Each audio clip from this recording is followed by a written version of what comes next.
This is a 15th century Italian comedic tale.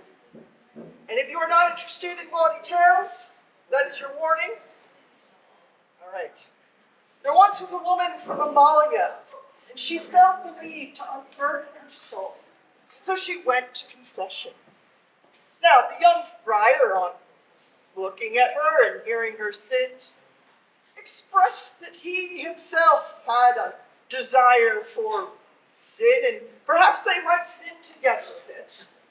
She was amiable. He was a young friar, a good-looking young man, and they began to try to figure out where and when they might do such a thing.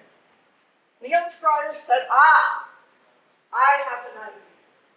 You will go and take to your bed as if you are terribly ill, and then send for me as your confessor.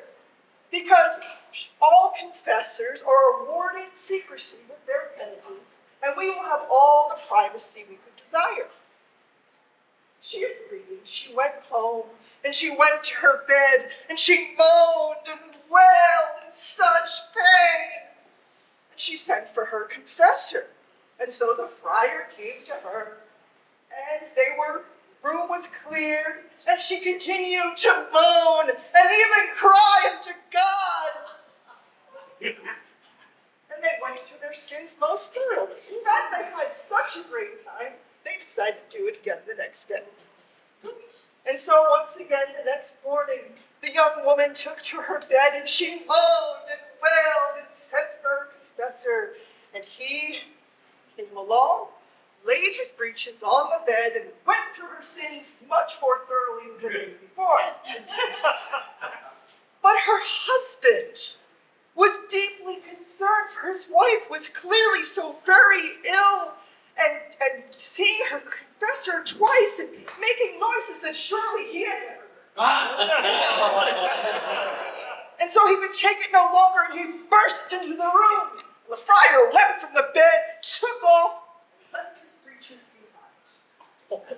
The household was in an uproar, and the husband decried that he was no friar at all, but a common scoundrel. The young friar ran back to the priory, and he went to the old friar and he said, I don't know what to do, and I have brought shame to myself, to my family, to the church itself. The old prior said, my son, fear not. I will handle everything. So the next morning, the friar rose and he called upon all the monks to come with him, with the cross carried before them, and hymns being sung, and he took up a silk napkin, and they processed to the home of the young woman.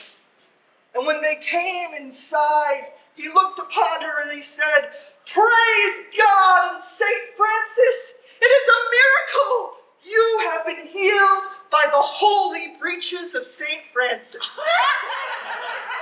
And then he chastised the young friar for being so careless with such an important relic. He took the breeches and laid them upon the silk napkin and invited everyone to kiss them in turn to receive the blessings of St. Francis. And then they processed with all piousness and singing of hymns back to the sanctuary where the breeches were laid with the other relics.